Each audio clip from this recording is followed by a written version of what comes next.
विद्यार्थी मित्रांनो, आज आपण शिवाजी महाराजांवर खूपच महत्त्वपूर्ण प्रश्न पाहणार आहोत। त्यातील पहिला प्रश्न खूप सोपा आहे, पण शेवटचा प्रश्न फक्त खरे शिवप्रेमी सोडवू शकतात। तयार आहात ना? चला तर मग सुरू करूया।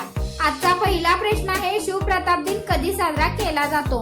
ऑप्शन ए 6 जून, option B 10 November, option C 19 फेब्रुवारी, ऑप्शन डी 12 जानेवारी।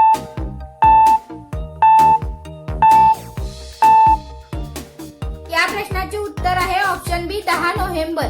मित्रांनो, 10 नोव्हेंबर 1669 रोजी शिवाजी महाराजांनी अफजल खानाचा पराभव करून प्रतापगड लढाईत मिळवलेल्या विजयाच्या स्मरणार्थ हा दिन साजरा केला जातो।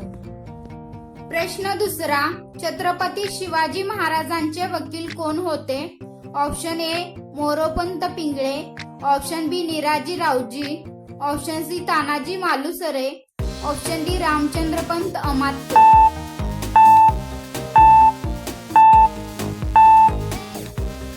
या प्रश्नाचे उत्तर आहे ऑप्शन बी निराजी रावजी। मित्रांनो, निराजी रावजी हे छत्रपती शिवाजी महाराजांच्या वतीने इतर राज्यांशी वाटाघाटी आणि राजनैतिक कामकाज पाहत असत। प्रश्न तिसरा, स्वराज्याचे पहिले सरसेनापती कोण होते?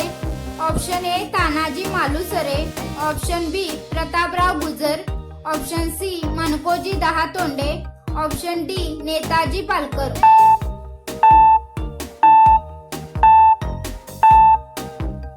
या प्रश्नाचे उत्तर आहे ऑप्शन सी माणकोजी दहातोंडे।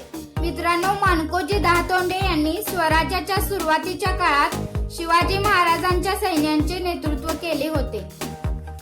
प्रश्न चौथा, छत्रपती शिवाजी महाराजांना युद्धकलेचे शिक्षण कोणी दिले? Option A Samarth Ramdas Swami, option B Shahaji Raje Bhosale, option C Dadoji Konddev, option D Tanaji Malusare.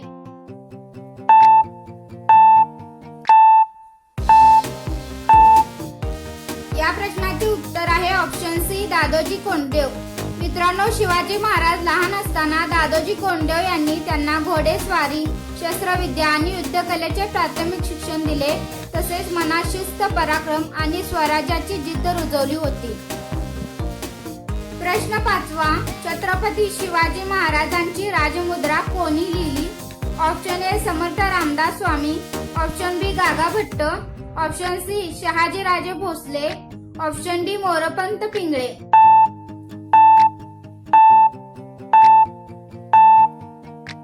या प्रश्नाचे उत्तर आहे ऑप्शन सी शहाजी राजे भोसले। मित्रांनो, राजमुद्रेतील संस्कृत मजकूर शहाजी राजे भोसले यांनी तयार केला होता। तसेच ही राजमुद्रा स्वराज्याचे ध्येय आणि जनकल्याणाचा संदेश देणारी होती। प्रश्न सहावा, छत्रपती शिवाजी महाराजांच्या तलवारीचे नाव काय होते?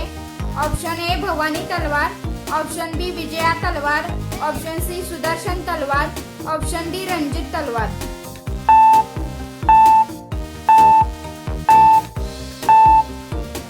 या प्रश्नाचे उत्तर आहे ऑप्शन ए भवानी तलवार। मित्रांनो, भवानी तलवार ही छत्रपती शिवाजी महाराजांची सर्वात प्रसिद्ध तलवार होती। ही तलवार त्यांच्या शौर्य, पराक्रम आणि स्वराज्याच्या लढ्याचे प्रतीक मानली जाते। प्रश्न सातवा, गड आला पण सिंह गेला असे कोणाला म्हणतात? Option A Bajiprabhu Deshpande, option B Chhatrapati Shivaji Maharaj, option C Tanaji Malusare, option D Netaji Palkar.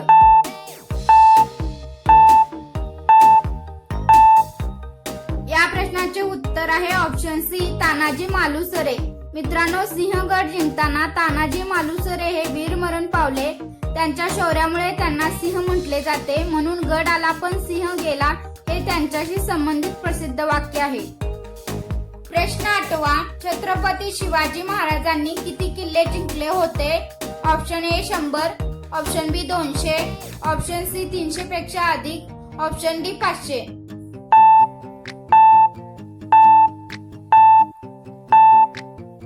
या प्रश्नाचे उत्तर आहे ऑप्शन सी 300 पेक्षा अधिक।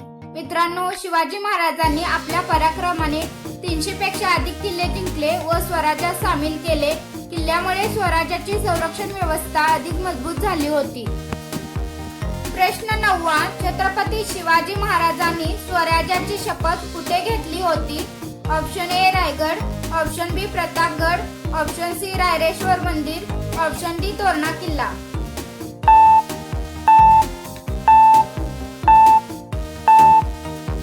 या प्रश्नाचे उत्तर आहे ऑप्शन सी रायरेश्वर मंदिर.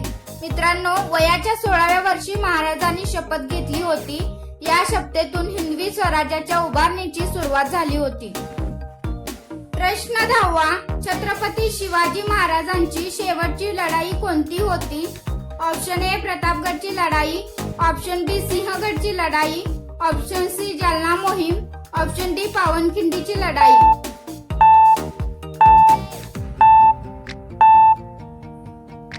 या प्रश्नाचे उत्तर आहे ऑप्शन सी जालना मोहीम. मित्रांनो, इसवी सन 1679 मध्ये महाराजांनी जालन्यावर मोहीम केली होती. त्यांच्या आयुष्यातील शेवटची मोठी लष्कर मोहीम होती. त्यानंतर 3 एप्रिल 1680 रोजी रायगडवर त्यांचे निधन झाले. असेच ज्ञानवर्धक व्हिडिओ पाहण्यासाठी व्हिडिओला लाईक, सबस्क्राईब करा आणि तुमच्या मित्रांसोबत व्हिडिओ शेअर करा.